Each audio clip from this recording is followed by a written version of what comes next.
Okay, so we're live now. Yes? Yeah. All right. Welcome everyone to the Thrive project webinar.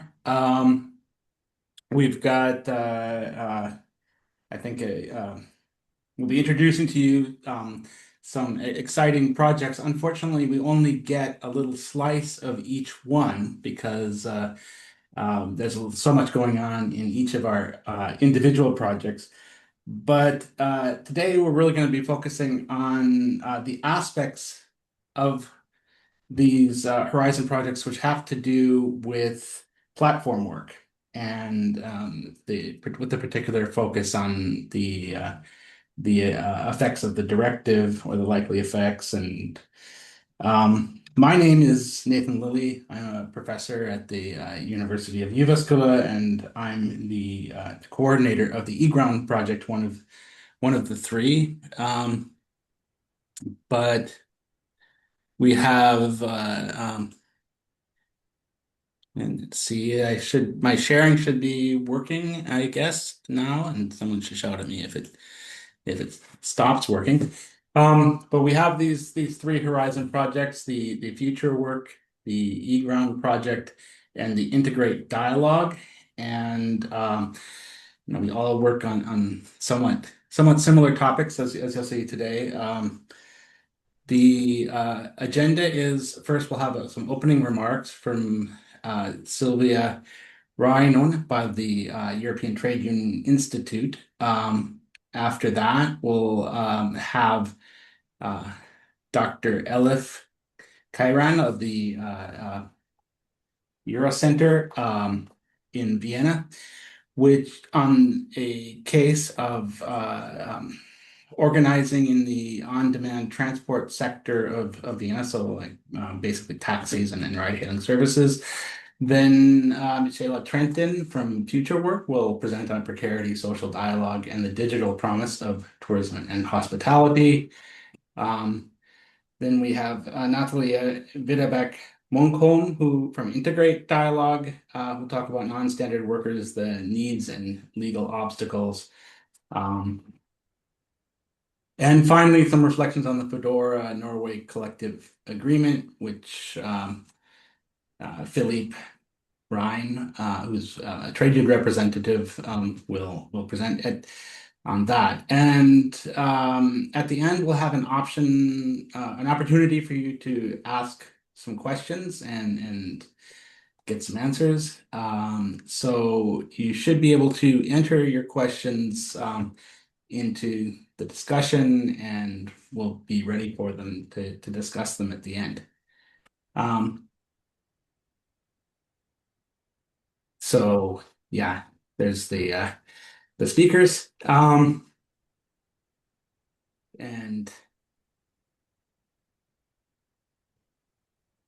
yeah, so hold your questions till the end, and you can put them in the discussion chat. And yeah, that is the introduction. We have each of our projects has websites. As I say, this is just a narrow slice of much broader projects, and so you can go and familiarize yourself with the work of the projects on the websites. And we plan in the future to have future events either within our individual projects or together. So keep in touch, and we will definitely try to keep you updated when something interesting is going on. Okay, so I will hand the floor over to our first speaker, Silvia, and yeah, take it away. Thank you very much, Nathan. Thank you very much to the organizer for inviting me to give this brief overview to introduce your interesting webinar. So without further ado, I will use these 5 minutes to draw some reflection on the Platform Work Directive, highlight the constructive dimension that I've put forward, and focusing on some of the remaining challenges. So as the presentation mentioned, the introduction mentioned, I work at the European Trade Union Institute. It's a research center connected with the European Trade Union movement. So we have looked for a while at the lawmaking process on the Platform Work Directive and its impact that is going to have and is having already on social dialogue. So a bit of the context, why there was so much focus from the trade union perspective on the Platform Work Directive in the making. The point is that a lot of researchers, a lot of industrial relation researchers are focusing on the, well, rather low level of unionization and the very strong difficulties that platform work had in organizing and being represented by traditional union structure. These emerging obstacles were very much conflicting with the evident precarious nature of the job and the evident claim that these workers, through the representative, were making in judicial context or policymaking context. So it was pretty much essential for the trade union movement to start looking at the gaps and vocalizing constructive normative points in the policymaking agenda at the EU level. Among the obstacles that the trade union movement has very much focused on in the policymaking context was the necessity to, of course, recognizing that platform workers are a very heterogeneous group. Among them, many should be requalified as employee because they normally are hired as self-employed, but also those who are self-employed ought to be included and integrated in traditional collective bargaining structure and be recognized traditional collective labor rights. Also, during the policymaking context, it was very much important for the union to point that it's not only about the most evident, let's say, platform worker type that the policymaking should look at. So going beyond food delivery, going beyond taxi riders, but also at all other forms of algorithm mediated worker that is happening through digital labor platform, which is very much encompassing.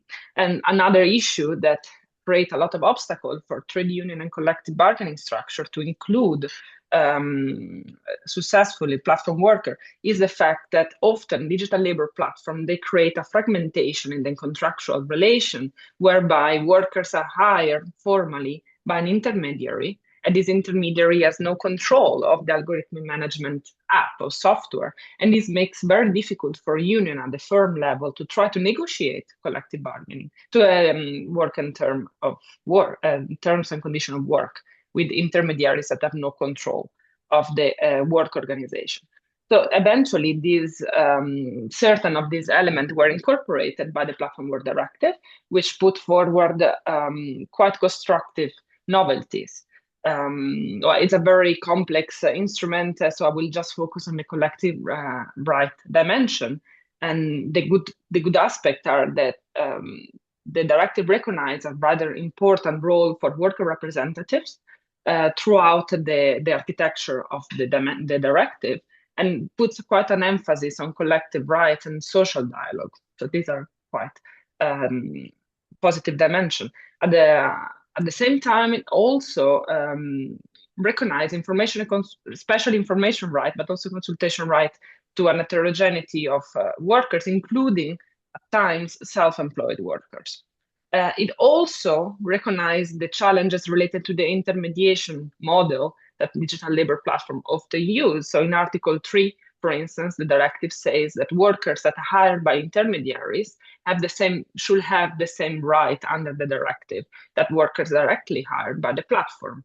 And in Article 8, recognize that the platform, even when there are intermediation structure, often remains the controller of the data structure in relation to the GDPR. So it recognizes that the platform remains the controller of the technology, even if a bit indirectly. And this opens to the logical interpretation that the platform therefore should still be included in collective negotiation when it's about the functioning and the repercussion of the algorithm management system. But there are still issues. So far now we are waiting for the end of the transposition terms that ends in December, but we can already identify certain issues. So first of all, self-employed are not always included in the architecture of right that relates to algorithm management, especially not consultation rights. At the same time, the directive does not specify does not really provide tools for traditional representative to really negotiate the substantial repercussion of algorithm management on work. I make the example that the directive focus a lot on procedural rights, such as transparency right and information rights, but does not really mandate the platform to explain how algorithmic management system trickle down to changes into the wage setting or working time organization, for instance. And this makes creates difficulties for workers and their representative to sit at the negotiation table with a clear understanding of how to negotiate substantial working conditions that are at the core of collective bargaining. Also, despite the fact that the directive recognizes the challenging role of intermediaries, it's not really clear how the distribution of responsibility and accountabilities between intermediary and platform will play, will be in concrete, be operationalized in practice. At the same time, there are also challenges that relate beyond the platform work directive to the industrial relations system, to the industrial relations framework at the national level. Trade unions often struggle to include self-employed workers in their own structure. And this sometimes depend on statutory limitation, but sometimes even depend from the tradition, organizational structure of unions. And this is increasingly an obstacle. I understand that Natalie will also discuss this, so it's very happy. It's very nice that this point will be brought up again. At the same time, how these are the challenges that perhaps will remain unresolved, unfortunately, even in the transposition, national transposition directive. And this is quite challenging because the algorithm management system are at the same time expanding, creeping out in different sectors, in the conventional economy and in tourism sector. This has been very much well described by the project that are behind this webinar today. So what are these? How does the future look? Well, the future looks challenging in terms of national regulators having to incorporate these novelties in an effective manner in their own national framework. Responsibility also remains at the EU level, I believe, because platform creates challenges and dynamics that are cross-border. And this, therefore, we have some perhaps opening and constructive openings in the future because the Commission has incorporated certain a possibility to have an algorithmic management directive in the future as part of the Quality Job Act, and also including an instrument of subcontracting, perhaps limiting some of the difficulties that in the platform work have been exacerbated. As a last point, I would like to mention that here at the European Trade Union Institute, we have opened up a sort of observatory on collective bargaining and algorithmic management AI in a traditional economy, so beyond platform. And we are seeing that more and more examples are popping out from the national context, meaning that unions are trying to innovate and include digital technology also outside the platform context. However, we found that most of the negotiation relate again to procedural right, transparency, and data right, and do not yet arrive at tackling substantial terms and conditions of work, such as wages, for instance. So this is a bit ambivalent opening, I would say, reflection from my side. And I hope it's enough, and I look forward to hear all the contributions that will be following. Thank you very much.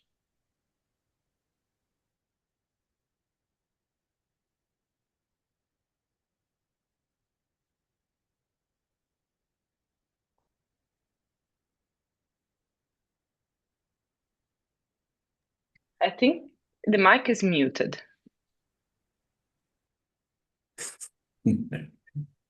Such an amateur mistake. Okay. Yeah. So I think now we can move to our next speaker, who is Dr. Elif Kayran from the Euro Center in Vienna. I see that she's got her been sharing them. I'm sharing the slides. I hope It's everyone can good. see it. Yeah. Just one second. Is this okay? Yep. Yes, it's Okay. good. Perfect. Perfect. Thank you so much, Nathan, and thanks for this great opening. My name is Elif Naz Kayran, and with my colleague Nico Blitzer from the European Center, we will present a case study of the Austrian on-demand transport taxi sector case study. And this is a case study that comes from the EGRUiEN project, as we mentioned. And in this case study, we are going to look back not at the current status with the Platform Work Directive exactly, but when Uber entered the Austrian and specifically the Vienna market, and then how the collective bargaining and other social dialogue actors acted to come to a solution. And we believe that through this, we can make an understanding of how actors and issues will play out in this current transposition of the Platform Work Directive and other potential future issues around electrification and switching to the e-cars. So we didn't do such an extensive presentation of the EGRUiEN project, but Nathan's our coordinator, so we are part of the EGRUiEN project, and this project is about, as our other twin projects, on social dialogue. And in our specific case, we are focusing on 4 sectors and how the changes from twin transition affect the labor markets and the production regimes or in service regimes in these 4 sectors. As you can see, on-demand transport is one of them, which is currently the topic, but also care services where platform can also be a key issue. So in this case, our case study is one of the sectors that are topic of the EGRUiEN, but we have currently other sectors ongoing, and questions and answers section, I think we can answer and discuss about those later. So to give you a background, why are we studying Austria as an interesting case? As many of you might already know, Austria is a highly corporatist and institutionalized regulatory labor market with strong social dialogue actors and a bipartite, but also with quite a state involvement bargaining regime. So when Uber first entered Austria, of course, this was the first barrier that they needed to get across. And in our case study, we go deep into it, as we will present now, and how that played out. And it resolved in 2 successive reforms in 2019 and 2021, which found a regulatory solution to bring fair competition to the market, which we will get back to in a bit. But just to give you an idea of where we are today with the Platform Work Directive's transposition in Austria, as it's currently ongoing. Uber is currently allowed to operate, but there is no deregulation based on Uber, so it's operating under strict rules with a certain kind of regulations placed on them, similar to the taxis that are conventional taxi platforms, but also with some concessions given to them throughout the process of case study that we're looking at, which you will now see. But we also conclude our case study that there are further regulations, specifically on labor relations, wages, profit margins, algorithmic management, other things that we just heard about that the Platform Work Directive is currently targeting. So what we also argue in our case study is that what we see here in the first 10 years of the Uber from 2014 to 2024, there was in fact a regulation to bring the platform close to the standards of the normal functioning of the Austrian labor market and to embed them into the institutional corporatism. But this was just to embed them in the market regulation, but a lot of the labor regulation aspects have been missing. So once we conclude the case study, we can also explore, and we have a couple of discussion points on where these might be most relevant. And from the Platform Work Directive, these 5 points, more or less, would be the most relevant in the taxi sector in Austria. As we mentioned, these are common challenges in all EU countries, which are not so dissimilar in Austria as well. Sorry. the employment status or misclassification issue, considering the economic dependency of the drivers, and they are not hired by Uber or Bolt, in our case in Austria also is active. So even though they're effectively controlled by platforms, they are still in Austria, even after the period from my case study, still open question as to who is the main employer. And these are some of the issues that might be resolved in the Platform Work Directive. A similar issue of subcontracting chains still remain as we stand. And it's quite relevant in Austria because Uber and Bolt completely rely on fleet partners, similar to other EU member states, which kind of put them away from certain judicial litigation and issues that come up when the taxi drivers face problems. Algorithmic management and transparency obligations concerning data collection, as we also heard about, this still is open. Of course, Austrian legislation has certain GDPR relevant laws, but the functioning of how these are done in the context of platform is still open, and this we will see how this is transposed when the PVD is in Austria. And the collective rights, so as I mentioned already in the beginning, yes, the collective rights are quite strong in Austria, especially for workers, but also for self-employed. However, this in-between position of taxi drivers who are working with platforms are also still an open question, especially concerning this algorithmic data management issues. But currently, Austria already has strong collective bargaining rights for all. But when it comes to data collection and transparency rights, these are still, unfortunately, open questions, which we will see later. So to come to the research design of our case study, as I mentioned, it's a single case study of Vienna on our taxi sector in a historical period. Of course, it's not so historical as it starts in 2014 and for 10 years. It's a most likely case of institutional resilience against platformization or any digital or any kind of systemic change. Because it has this dense corporatist setting with strong regulation that preserves itself in a path-dependent direction in most cases. We are applying a process tracing to reconstruct then how Uber entered, how the conflict began, how we saw the legal reforms, and how we reached the stabilization, and then we later show the reopening of certain conflicts. And for theoretical analysis, we use power resources to analyze how the changes, to explain how the changes may have occurred. And for data, we used legal and policy documents at the time. This is legislation, the reforms, court rulings, or decisions from the Austrian Competition Authority and such. Public discourses from all the relevant actors, which is we use an archive research online, of course. Parliamentary records to follow the minutes and transcripts of the discussions of the political actors, and additional interviews with 5 key stakeholder organizations and other secondary reports and surveys. So now I will leave the floor to my colleague Nico, who will start us off with starting the process tracing with the Uber's entry, and we will go back and forth a bit. Nico? Thank you, Elif. A bit of context on the Austrian situation. So Austria is a coordinated market economy with very strong corporatist institutions. This includes the Chamber of Labor, the Chamber of Commerce, and near universal collective bargaining coverage. The federal framework that governed on-demand transport is the 1996 Occasional Transport Act.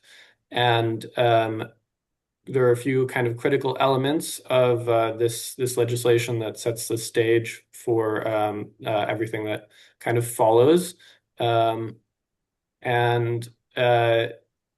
critically, in the taxi market, there were 2 segments. The taxi segment of the market that had fixed tariffs set via local ordinances, mandatory taximeters, street hails, taxi stands, and also specific licensing requirements depending on a given jurisdiction.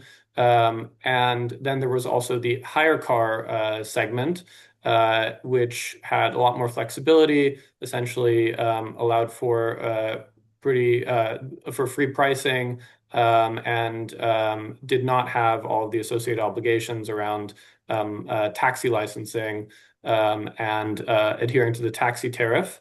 However, the hire car segment of the industry did have a strict return to base rule, where essentially after each pre-booked ride, a car had to actually return to the base of operations of the company. So you had these kind of two segments of the market around transportation, of on-demand transportation. Again, the key bodies here are the Chamber of Commerce, the kind of umbrella employers representation group, the Chamber of Labor, which advocates for workers, and then as well as the trade union presence, the ÖGB, which is the kind of umbrella trade union, and the GPA and VIDA. However, the actual level of union density in the sector is quite low. It's estimated being a bit below 1%. And the Vienna market is dominated by two dispatch centers, Taxi 4100 and Taxi 31300. So these were kind of traditional radio dispatch centers. And critically, unlike many other markets, the Vienna market, or the Austrian market generally, didn't actually have a quantitative license cap on the number of taxis. Finally, in terms of the workforce, it's important to note that the taxi workforce is overwhelmingly first and second generation migrants, particularly Turkish speaking. And now to review some of the key stakeholders. So there was a bit of a very large coalition against Uber, and that included both the Chamber of Commerce and the Chamber of Labor, trade unions, taxi companies, as well as self-employed and employed drivers, as well as sort of grassroots migrant taxi driver associations. Then you had Uber and Bolt were some of the two main players in the market, and they stayed outside of kind of the formal bargaining process and pursued individual lobbying strategies. And in terms of then the political actors, you have the FPÖ, which is sort of the right-wing populist party in parliament that has the that was a very strong opponent of Uber, and sort of had a nationalist framing around the issue and called for halting their operations entirely throughout these kind of throughout this process of negotiation. And specifically, they were in government with the center-right party, the ÖVP, at the time of kind of the beginning of negotiations around potential legislation.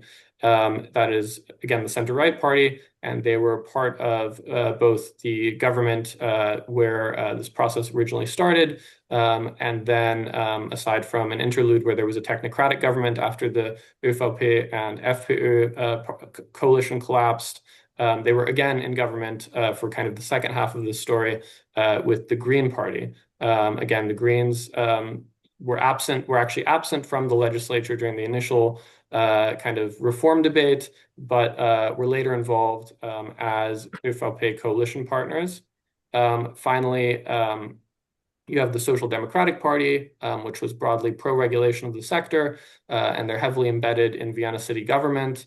And then the NEOS, which is the centrist party, and they both on the Vienna and national level were pretty consistently opposed to some of the regulatory initiatives, which they viewed as anti-competitive or anti-consumer.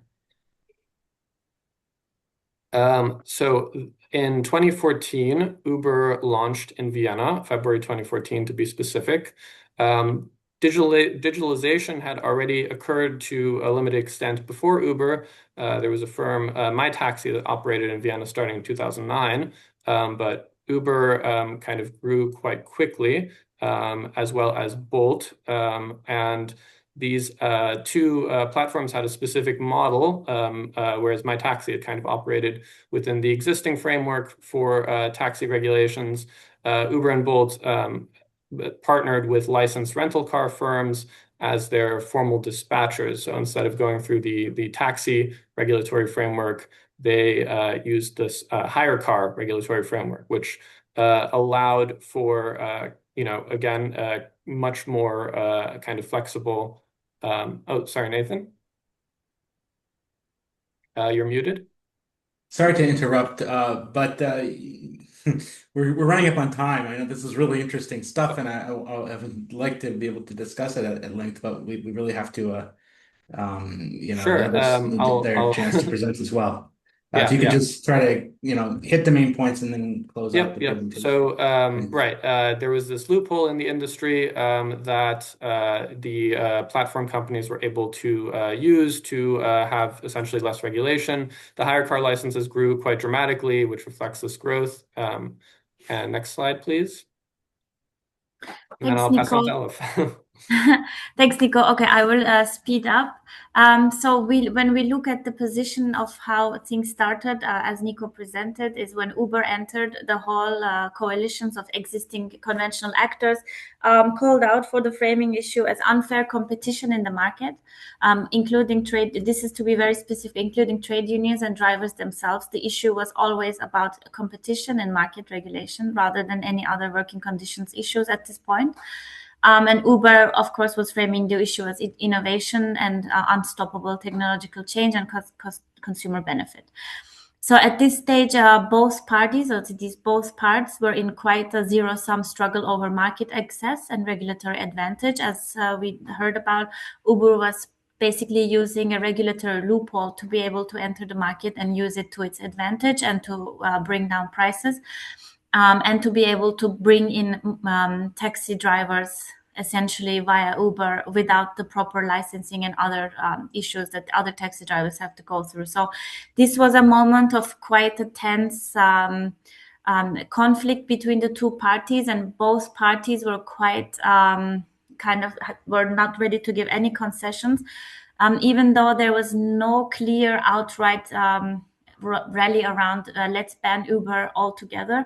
It was getting quite tense with all the court rulings to restrict Uber practices, and also quite large amount of protests by taxi drivers themselves. So this first phase of the entry from 2014 to 2018, just before the discussions of the reform and how to re-regulate the market to be able to kind of embed Uber, is this we call distributive bargaining phase. And in the second phase, there was then started with all the actors putting all of their efforts into the media and also to the courts and wherever possible to the public outreach. And now it became an issue that this regulatory dualism that we spoke of, where taxis and this Uber segment was regulated differently, which was giving Uber this competitive advantage unfairly, was recognized by all parties, including Uber, but it's not disclosed, but also including Uber, to accept a certain kind of legislative reform to embed Uber into the market. This was also a concession given by to some extent by other taxi actors who might benefit also from complete exclusion of Uber. But this discussion came to let's just get the playing field level, and the platforms could then get legal certainty without having their complete operations revoked. And the state just wanted enforceable regulation and also to stop the protests and all of this conflict getting much larger. So state now came in as a mediator to bring all the actors to the corporatist institutions to enable coordination. This is where the integrative part of the bargaining was happening from 2018 to 2021, and the reform was legislated in 2019. Sorry? I don't see anyone. Okay, I'm continuing. And so with the reform, the dual system was revoked, and now there was just one system that bring together both taxi and Uber segments, which also created a unified license where all parties have to abide by, including other requirements for qualification to be a taxi driver. And at this point of 2019, the tariff reform also set minimum prices that both Uber drivers and also taxi drivers had to abide by. which in the next phase of the bargaining will be changed. In this post-reform after 2019, this is the part of the bargaining that is more disclosed and untransparent, but which can be largely attributed to a changing political climate, as Nico presented in the beginning. The FPÖ, who was strongly for regulating Uber as strictly as possible, lost their place in the executive, which was replaced by then a much more lenient coalition, which was much more willing to give Uber some more concessions when they wanted. So the 2019 reform was then replaced with a 2021 amendment, where everything still remained the same regarding the market embedding, but then also gave Uber a tariff band where they can have a percentage of plus or minus to the base pricing, which then taxi drivers, of course, then started to reopen the conflict as to something that was given to them being taken away. And here, as you can see, the things I mentioned in the beginning about what the Platform Work Directive actually targets about labor conditions and work conditions and other issues concerning platforms still remained out of the scope. Nico? Yeah, just super briefly, the Vienna price band was implemented, and that was a specific site of contestation where there was a lot of contestation that kind of remains unresolved until today around the pricing of the price band, and there have been ongoing protests around that. And then briefly, just Elif, next slide. And we have some evidence from a survey that shows that there is still quite significant dissatisfaction with some elements of kind of post-reform working conditions. And next slide. Maybe I'll just run through some of these. And this shows that I think we really have to close up now because we do have to. Yeah. It's over time, and we really have to make sure that the others have a chance to discuss them. I'm sorry, but this is really important stuff, but it's also the other presenters also have to get their timing. So I think we have to move on. I'm sorry about that, Clinton. Okay. Yeah. Nico, then I closed okay. So I will just mention then, as you've seen, when you look at the power resources, with every power that comes, I will just show you this and end. With every power that one of these actors could gain, either structural, institutional, associational, or discursive or symbolic, their position throughout the phases have affected how the process of the bargaining and the outcome has evolved.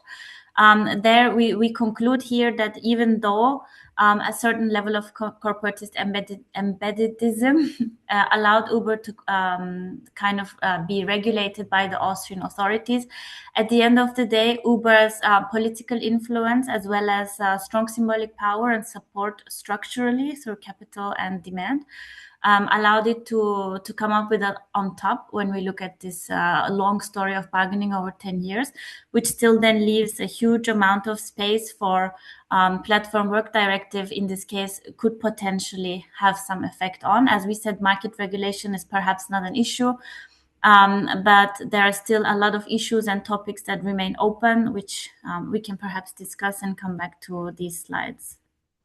Thanks so much. I'm going All right, to thank you. Yeah, moving then on to our next speaker. If Michela is ready to go, you have the floor.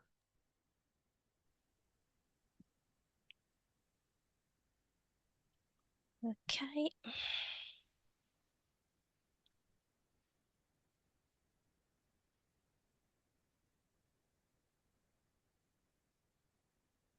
Can you see my screen? Yes, good.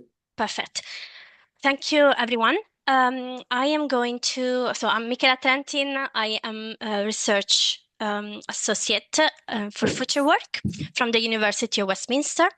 I'm going today to give you a brief overview of our project, FUTOURWORK, and then focus on some preliminary findings from stakeholders' interviews we have been conducting so far.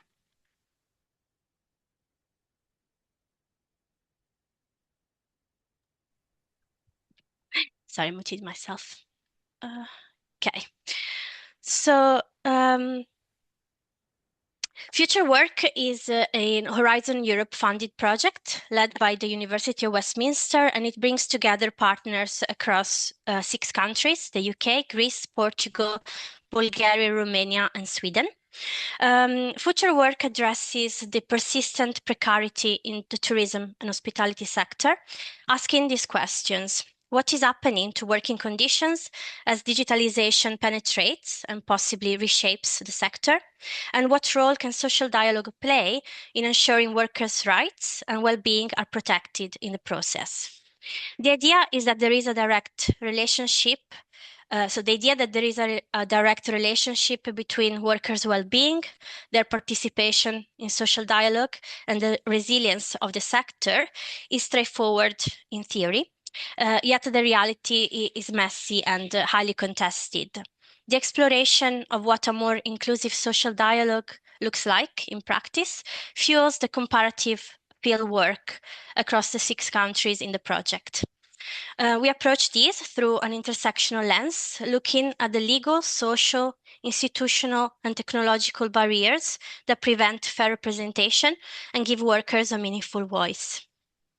The first step towards a more inclusive social dialogue, I believe, requires unpacking some of these concepts. And I hope that this talk will help contextualize some of these big ideas like platformization, social dialogue, and intersectionality by looking at what the people on the ground are saying and experiencing. So field work is necessary to ground this research and what it hopes to achieve. This is an overview of our research methods and outputs. We are currently at stage 1 and 2, having conducted 60+ interviews with stakeholders, by which I mean employers, representative, union reps, NGOs, migrant organizations, public authorities, and hotel managers, restaurant managers. And this is helping us to set the context, and I will share some preliminary findings shortly. We are also running a survey aiming at 400 responses per country, with the objective to launch a well-being index and benchmarking tool. And in the summer, we're going to start with workers' interviews, at least 90, hoping to deepen our understanding of the issues at stake. Surrounding the working conditions and help co-create with them some tools that might be useful for them to raise awareness, like a documentary, and some manuals to where they can understand better their rights. And finally, we are organizing multi-stakeholders meetings, bringing together employers, workers, and their representatives to share results and further the dialogue on these issues and their solutions. So we now focus on 3 initial themes that are emerging from the interviews with stakeholders that help frame the issues at stake. First of all, demystifying and contextualizing awareness and impacts of digitalization. Then the persistence of the human touch as a pillar in the sector and how this creates natural resistance to digitalization. And we are starting to defining well-being as an outcome-based set of provisions. I will also mention intersectionality as a cross-cutting concept underpinning inclusivity, access, and voice that has explicitly or implicitly permeated the discussions we had with stakeholders. Sorry, I had a sore throat these past few days. So I call this first theme demystifying platformization, as interviews have highlighted the importance of stakeholders' positionality. How a stakeholder understands the real impacts of digitalization depends enormously on power dynamics and where they sit in the ecosystem. The closer someone is to workers who are actually using these technologies day to day, the more nuanced and grounded their understanding tends to be. If we look at where the stakeholders are positioned, we see that belief in the promises of technology for more efficiency, more control, more profit do not necessarily go hand in hand with deep awareness of how technologies are actually used and how therefore they can exacerbate existing precarities. This is a quote from an employer representative. Perhaps we've been kidding ourselves that technology is purely worker-friendly, and maybe there are some sort of issues about abusive control that we need to be more aware of.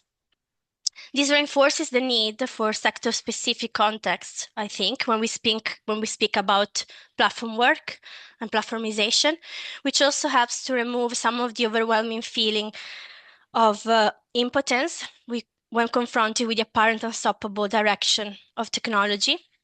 Conversation with the stakeholders, in fact, led to a mutual realization about some of the impacts and led both parts to further research and questioning.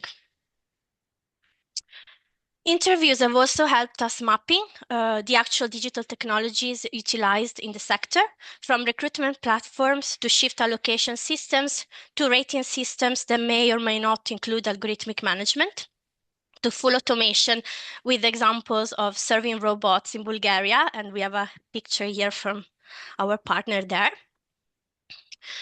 Employers' representatives report several advantages, to be fair, including better control over staff and processes, streamlining administrative tasks from pay slips to shift allocations, even increased employer professionalism, as there is a system in place and more transparency, more safety, access to jobs via platforms to contrast labor scarcity. Trade unions, on the other hand, have also identified technological benefits. Some are experimenting with TikTok to spread rights awareness. Sometimes technology helps in negotiation. We know that hospitality is usually so unregulated in terms of working hours that having digital logs can help with transparency. It can also help reaching more people and resolve smaller negotiations quickly and can help with long distances, for example, in Sweden. But it can also make it more difficult to organize workers, and it adds to the dispersion and isolation. And in fact, the negatives are many. Workers may need to upskill to keep up with the technological changes, some stakeholders mentioned. Shift scheduling can add to the feeling of insecurity as it cuts out face-to-face interactions between managers and workers, removes flexibility, and does not take into account external factors. For example, if there is a football game happening in the weekend, impacting on staffing needs. And it takes away from the workers' control over their workload and work distribution amongst different workplaces. Rating and evaluating systems, from online feedback to algorithmic management used to measure work pace, add to the precarity of workers, puts their livelihood in jeopardy, and add to their anxiety and sense of insecurity. Rather than being used to align workers with workload, these systems are used to quantify, and I quote, recognition into higher pay, more holidays, better benefits, and are used to identify those who are underperforming in terms of speed to then penalize them. Unquote. And then we have covert impacts of ordering via QR codes from tables. This poses several challenges for waiting and kitchen staff, as orders are not managed organically. And then the right to disconnect is also a big one, as digital tools require constant availability, leading to longer working hours and the blurring of work and private life, as workers need to be logged in to check shifts or messages from employers outside of work. So what is emerging is a more nuanced and heterogeneous picture of how digital technology is permeating the sector in multiple and inconsistent ways. If we take platform work per se, meaning platforms offering shifts on demand, this is just a tiny part of the landscape, and one that is appearing to be only marginal, as yet another way to cement flexibility and insecurity. Against this backdrop, the centrality of human interactions in tourism and hospitality is seen by both employers and workers' representatives as a powerful tool against standardization and automation. The first quote is a manager speaking about service and people as determining factors in customer experience. Besides staying in a beautiful hotel, it is the level of service offered by the people working at the hotel that makes a holiday memorable. And so an NGO representative and union rep shared some insights and point out that using algorithmic management systems to monitor and rate task pace do not take into consideration the time needed to perform hospitality work to the high standards requested by customers, and the difficulty in standardizing task times due to the unpredictable nature of human-centric interactions. This also highlights that solidarities can be built between workers and customers to steer public opinion and resist digital monitoring.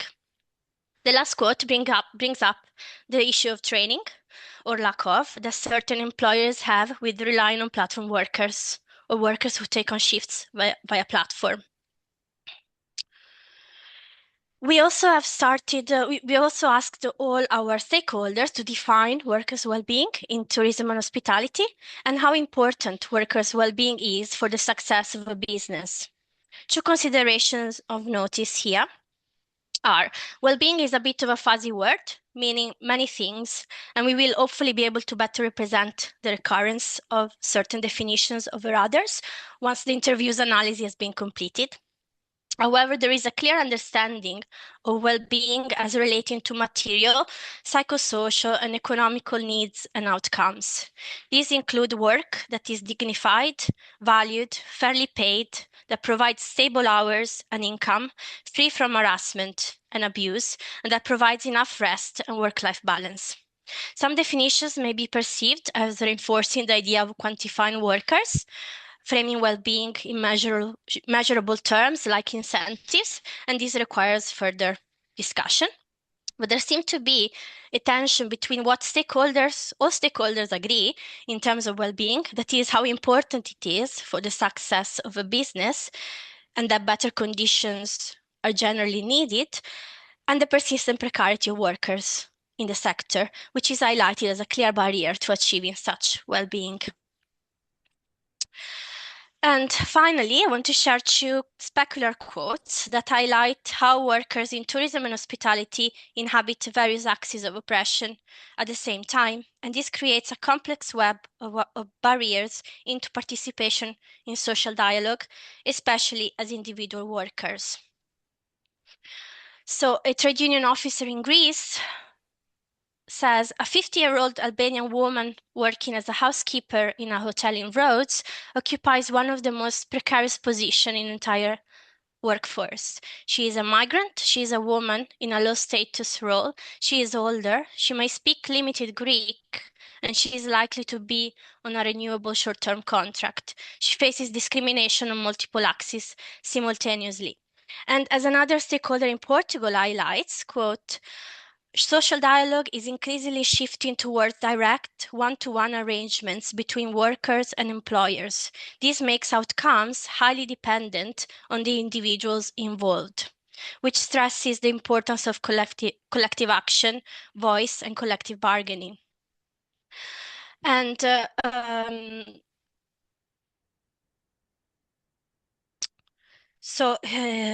this is so while looking at the gender angle, platformization, I would put forward, can be seen as a feminization of work as it exploits the structural vulnerabilities of the sector, invisible work, irregular contracts, to further fragment and displace workers, disproportionately affecting women, young people, migrant, and racialized workers.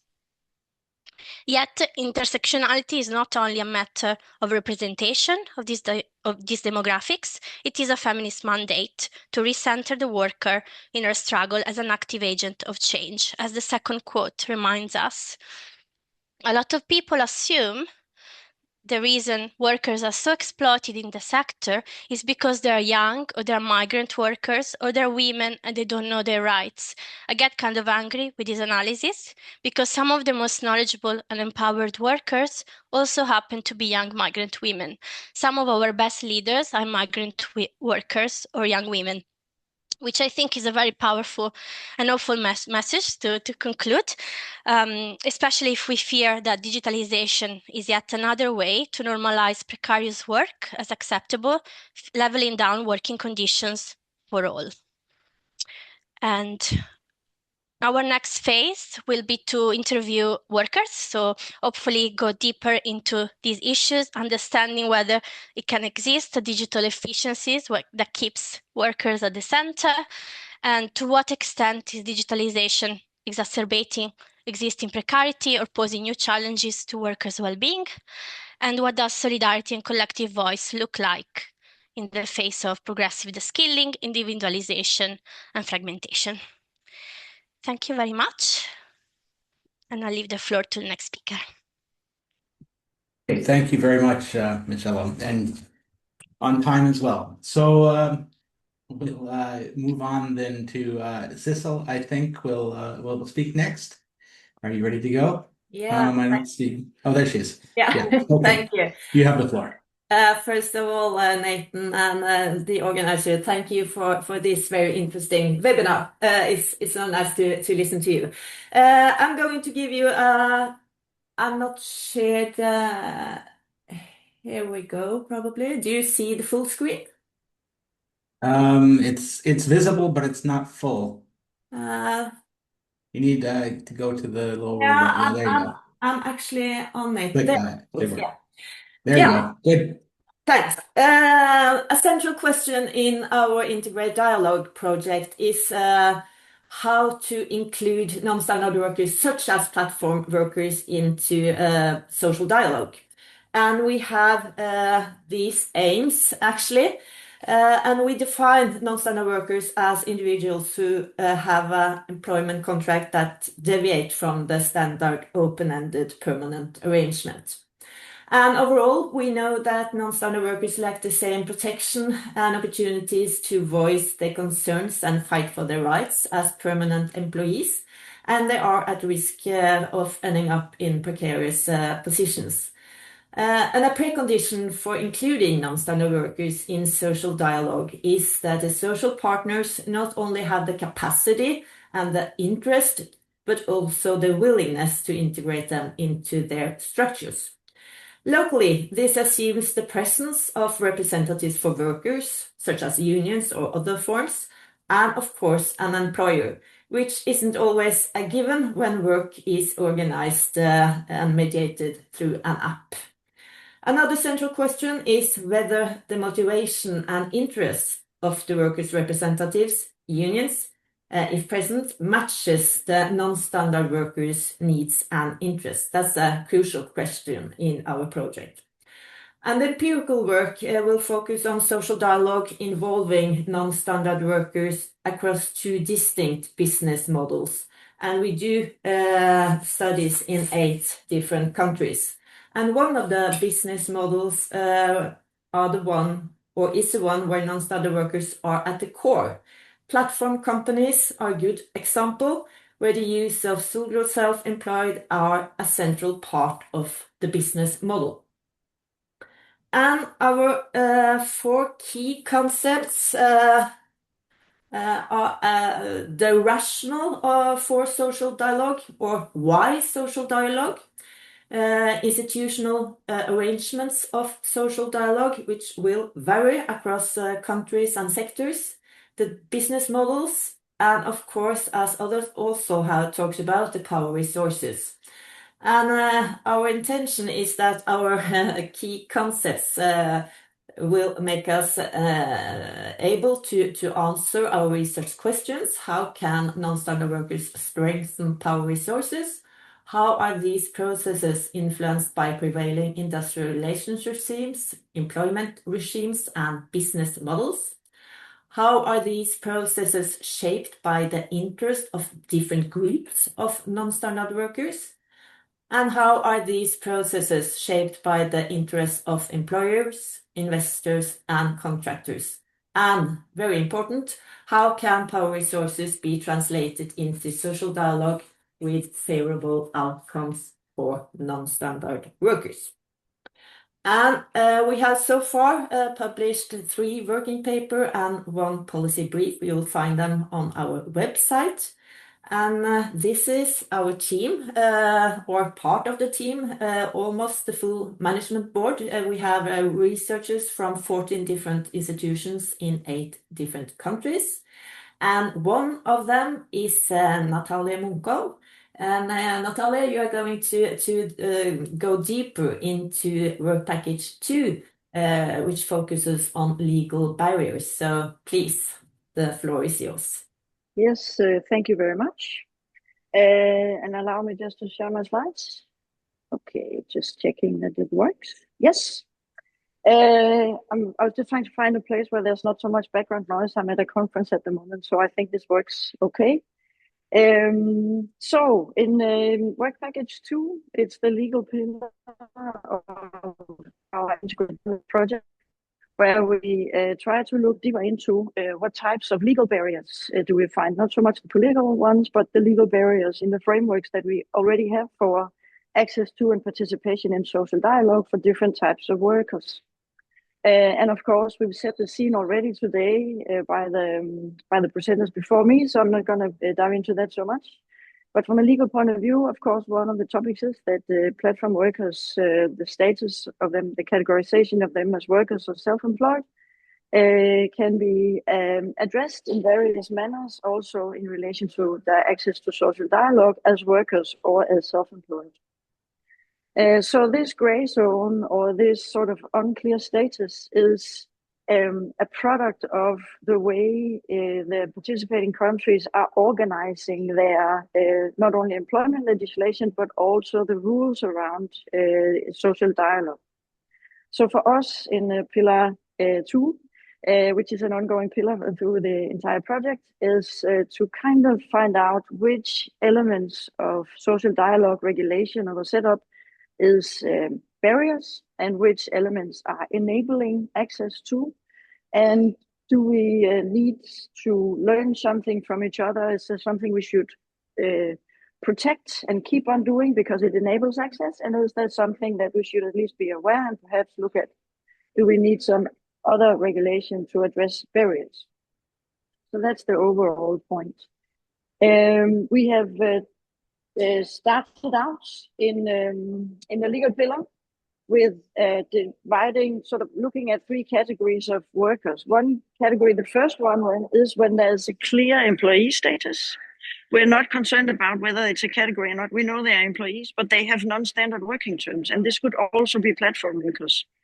The second category is when their status is unclear, and that is, of course, where we see most platform workers. And the third category is if they are clearly, genuinely self-employed, they're running their own business, but that can also be platform workers that work like that. And then we try to make a matrix access to different types of or different entry points to participation in social dialogue. One is access to, are they able to be members of trade unions? Are their voices heard inside trade unions? The second one is, do they have access to participate in collective bargaining and industrial action? And if so, are their voices also, or interests also heard as part of that? And the third one is, when they are working in a company, do they have access to the internal collective voice of being part of the information and consultation system? So we try to do that for each of our categories. So we try for the ones that are really clearly employees but are working on non-standard terms, which could be platform workers. What does it look like with their access to these different elements? The same for the unclear status one, and the same for the self-employed one. And overall, we are trying to learn how the different ways that platform workers have access in the different countries. That's a finding in itself, because what we've done is there's 8 countries in the entire project, but in the legal project, we've chosen 5 countries representing 5 different systems of social dialogue to see if there's a difference between the different systems. So we have the Danish and the Norwegian approach, and even if it is the Nordic model, they actually do differ in quite a few ways. The Norwegian is much more regulated, and the Danish one is a much more self-regulated by the social partners. High union density, centralized bargaining, extensive coverage, and social dialogue is supported by the legislators by not interfering. In the Netherlands, we have a more corporatist consensus on engaging in social dialogue. We have stronger works council tradition, and we have a strong tradition for sectoral bargaining. And also we have this, you would say, at the public discourse, there's a growing interest in flexible working conditions, and there are also now growing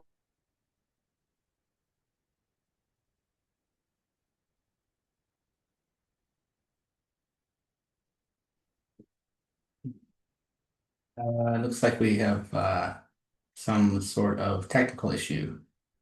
from sharing this. Me?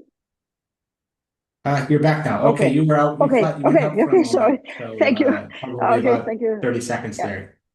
That's okay. Okay. So we have the Italian one that represents the more fragmented one, the more company level bargaining with multiple union confederations and so on, a large informal economy. And then we have the UK with a sort of strictly voluntarist, deregulated access to collective bargaining. And this comparison aims to reveal not only the sort of the general problems of access, but if there is different issues that arise in the different models, also if there are enablers in the different models that we wish to preserve. So the questions we are asking are the sort of classical questions of access to social dialogue. Can they join a union?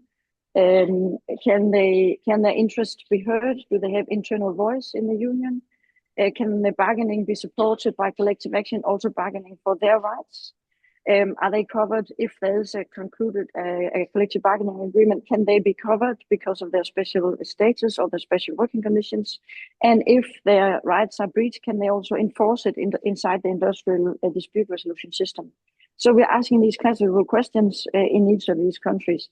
And for the second part, we have this sort of internal information and consultation level, and not so much about collective bargaining in the market, but more being involved in decision making. And we know, of course, that the Platform Work Directive in this context is pushing some of these rights into a more sort of practical setup also for platform workers.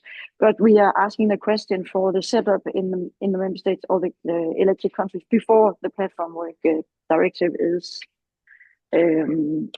transposed.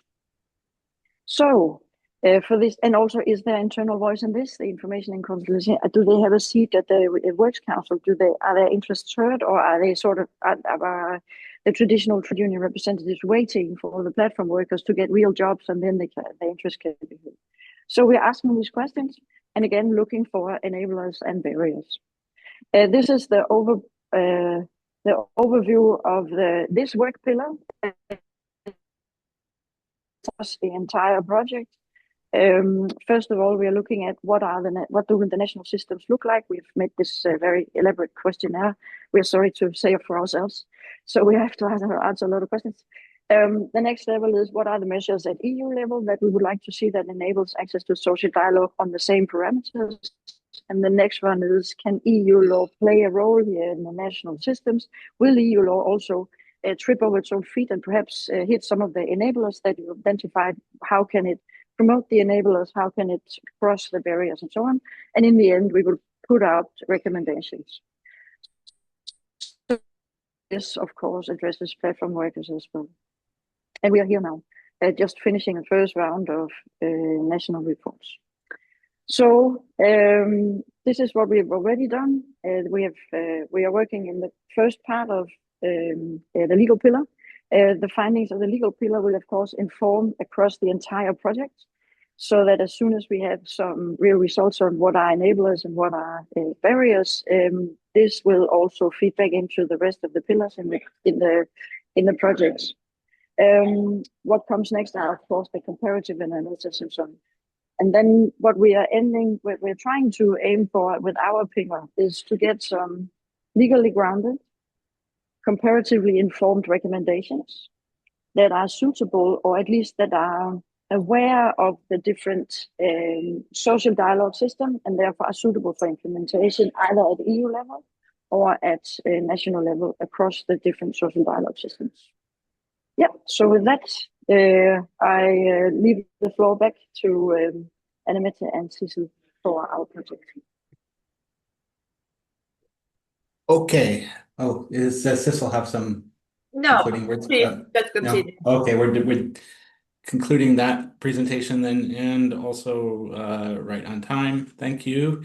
And we have one more speaker, then that would be Philip. And are you ready to go? Let's see if I'm. Can you hear me now? Can hear you, and Yeah, we can see your slides. Are the slides available, visible? The slide is visible. Okay, so then I will just start. Yes, so thank you for welcoming me to this webinar. I'm a long-standing platform worker, food courier in Norway's company Foodora. So I've been a union representative now for 5 years. So I can echo a lot what has been said already, and I'll try to just compress it to bring out the essence, so to speak. So yeah, it's a very heterogeneous group of workers in this job, which has proven it difficult to find a common glue, right? So long story short, when we some couple of years ago, it was a bit different. There were a bit more figureheads, people who had a passion for cycling, and somehow we who worked in this job for a part-time mostly decided to sort of combine the passion for cycling and working for Foodora, right? So that was sort of the cohort that grew into the union, or this particular group contacted people in Norwegian union apparatus, LO, Fellesforbundet, and these organizations are organizing collective bargaining agreements for industrial workers, storage, inventory, with pretty decent CBA conditions, I would say. So that led to a strike, which is because Foodora didn't accept our claims in 2019. The result was 5 weeks of a strike. And we, in addition to meeting quite frequently during that sort of inception period of our club, labor union club in Foodora, we also had a lot of communication on Slack, so that was a very important bridge for us to sort of have share frustrations, organize things besides work, and also to organize the union work and so on. So next slide, there are 2 pictures from the strike. We are still, I think, one of the few companies in Europe, or we are some of the few food couriers who are covered by a CBA with and a collective bargaining agreement is, as you already know, it grants vacation allowance, sick pay, and also annual inflation increase. So these are 2 pictures you see here to the right. Norway's current prime minister, he visited the strike as well. So yeah, next slide. So this is being a food courier is quite tiresome, you know, and it took a lot of time to sort of craft this collective agreement, because there has not been any precedent, right? So we had to help to get help from our loyal supporters or secretaries in the union, general union, who had long-standing experience from other strikes in the transport sector, in storage sector, and so on. So so basically, it has been so to speak, quite a lot of hurdles, I would say, because Also, people come and go in this business. It's not 9 to 4, 8 to 4. It's we also grab shifts during. I mean, we work through our apps, right? So it depends a little bit. Some are more flexible, some are less flexible. And there's a picture illustrating the Oslo experience as a bike career at its most, not most extreme, but it's quite, speaking of its reality. So yeah, the last recent years we have had sort of more counterattack, or because we were the only food couriers until Volt arrived in Norway, and Volt has up until this date insisted on having a freelance sole proprietorship, or what we label fake freelance, as using third parties to hire workers on service agreements. So this has unfortunately grown in Norway. And there is a pending lawsuit in Norway in regards to employment in Volt. So it has been appealed, I think it's called, 2 steps. So it's about to enter Supreme Court. We will see how that will impact things. But it doesn't affect Foodora and we who are already employees on our collective agreement, and we will have negotiate our annual salary increase now it's about to be scheduled now in 5 weeks, so that will be nice. And yeah, so 2 pictures also illustrating the status quo in our business. The left is a Romanian car parked on a illegally in Oslo. The right is a robot, and we are kind of wondering what direction this branch will take, because lately, since the expansion of Schengen, we have had a very large cohort of Romanian drivers, food delivery drivers in Oslo. They have now bought Norwegian cars, luckily, but they are exclusively working on as sole proprietorship or third-party freelance. So we are kind of wondering if that will dilute the sort of job safety or the job conditions even more, because they come from from a country where precarity is a lot more common in Norway.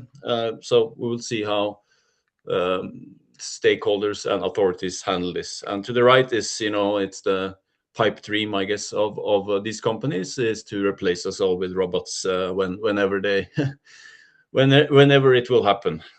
So hard to say. Lessons from my part is it's very hard to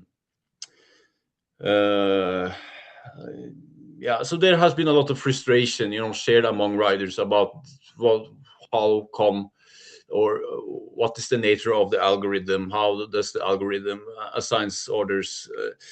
I don't think we will get to the bottom of that. It's fairly complex, I understand.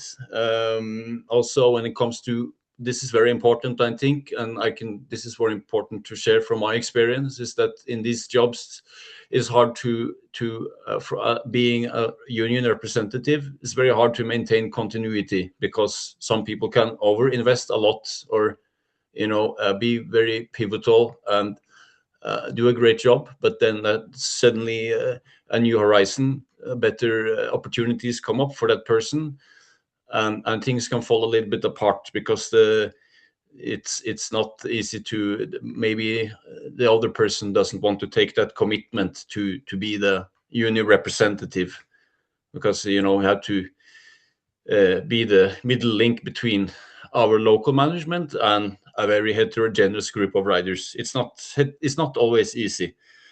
That's a t-shirt we had during the strike. It was a lot of fun, but it would not have been possible without a group of people with a lot of initiative and courage, and who don't shy away from media attention or putting their heads out there. So I think maybe I went through it a little bit fast, but I guess that's the core of it. We are, in regards to platform directive, I'm not so optimistic personally, but I really hope it's some new progress can be done, because it's I have to kind of to tighten the loopholes. And let's say in regards to Romanian drivers in Norway, if that's the fact that they are Romanian, if that gives the companies, I mean, kind of a leeway to lower the salaries for freelancers even more, it's pretty cynical. So it's a cynical business, but I think that's it. Yeah. All right, thank you, Philip. Thank you. We also have the robots here in Finland, but they're working for the supermarkets, not for Foodora yet. Okay. Now we will open the floor to questions. And I think Simon, you're going to handle them, and we have two questions I already think written. that Anna-Mette and is feel also. free to write more. Yeah. We have only 10 minutes officially, but I think people the speakers will probably stay as long as there's questions to be answered. So feel free to write them. Yeah, maybe I should start because it's a very follow-up question for Philip here. A question that from Dora Fonseca, is there an English version of the collective agreement, the Foodora collective agreement, available? I can procure that. I can. There has been. So I can. I'll do what I can. Yeah. Good. Then you can send it to one of us in the. Yeah. Sure. Yeah. Okay. Good. Simon, maybe you will have the next one. Yeah, but so I'll take over from Miss Silvia Reis. So I guess it's addressed to the Futur project, FUTOURWORK. So the question is, to what extent is algorithmic management used in the recruitment process of tourism and hospitality workers across the research countries? Is the question, I guess, for Michela.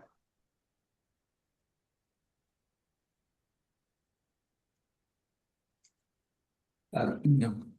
Don't know if any of my partners in the consortium has more data from their countries, as I've curated the interviews with the UK, and I haven't yet come across much data about that.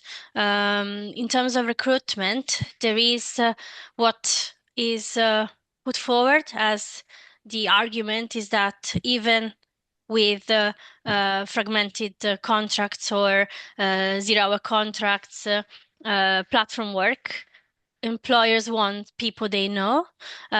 So the recruitment is more personal, person to person, face to face, and based on loyalty and long-standing relationships. But I don't have much data to really point to that.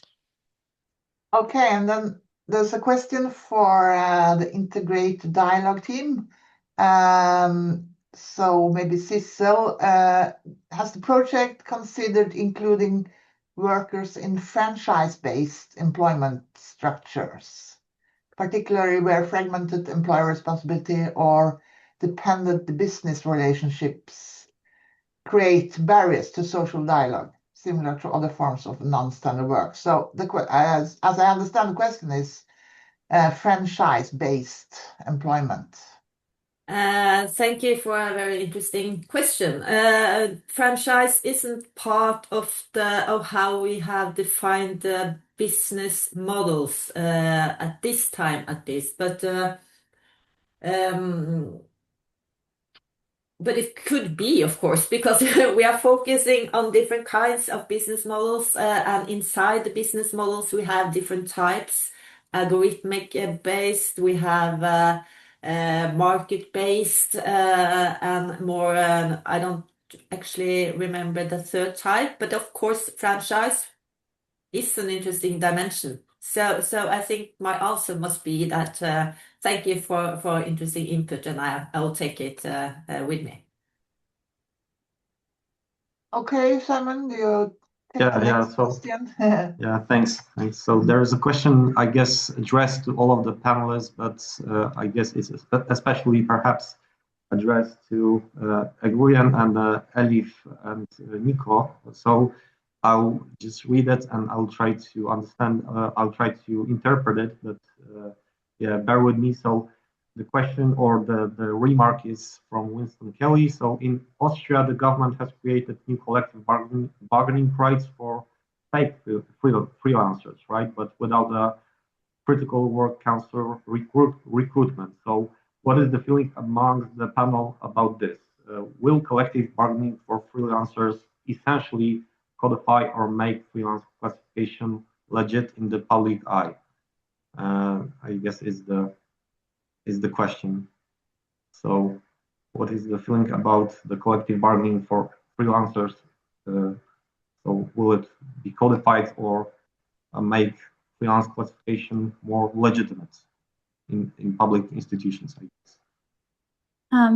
Thanks, Simon. Before coming for the preparation of the presentation, Nico and I also noticed this part about freelancers, and Nico looked into it just before coming here yesterday. So I will give Nico to his word because he looked at it.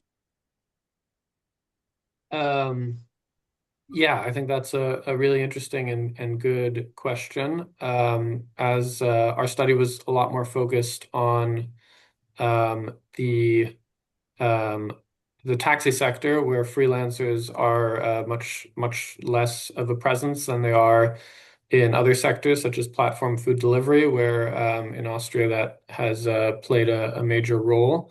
Especially since one of the major platform companies here switched entirely to using freelancers. But in terms of exactly what will happen next, I think that's a very big open question. And yeah, I think transposition and how that's all going to work out is something that's kind of hard to figure out from the outside. But yeah, it's an interesting kind of occurrence since this happened in parallel, although it's not actually related to transposition. But I would say, unfortunately, a little bit remains to be seen, I guess, how the platform directive plays out exactly. Are there other comments on collective agreements for freelancers? Yeah, if any of the panelists want to tackle this one, maybe it is a tricky question to guess, but maybe if you're plugged into the politics of transposition somewhere, then you might know. Okay, maybe one last question then. It's a question about what impact does the EU Platform Work Directive have on the ongoing ILO discussions on decent work in the platform economy? Anyone that from some of the projects that can comment on this?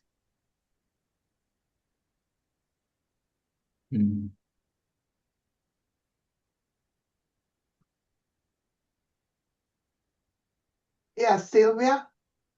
Even if I'm not from the project, perhaps I'm happy to address very briefly this. Yeah. Very good point. Well, it's difficult to know in practical terms, but let's say that they are within the International Labour Conference, so in the principal actor in the making of the convention and the recommendation, joint convention recommendation ILO. There is a representation of EU stakeholders. So we can imagine that the same instances have been brought in the context of the policymaking at the EU level will be represented there. The European Trade Union Confederation is going to be present. Policy advisors that were intervening in the EU debate will be present there. And the actors in the ITUC, so the International Trade Union Confederation advisor, are very much in contact with the expert group on the transposition of the directive. So there is a dialogue, and on the let's say taking aside this connection in terms of stakeholders, the Platform Work Directive we considered already on the yellow and the brown reports, so the preliminary draft version of what could be the convention. They definitely reflect some of the learning and challenges that have been included in the directive. So that I think it was a bit of a blueprint. The Brussels effect is still on, let's say. Okay, Simon, Nathan, do we call it a day? Yeah, just all right. I think we've hit our time, and I think you can feel free to send questions to our panelists. I think you can figure out who we are and where we are and what our emails are from the websites of the projects, and I think everyone would very much welcome questions and engagement from you regarding these issues. Yeah, then go have a nice day. Bye. Bye. Bye. Thanks. Bye. Thanks for coming. Thanks. Bye.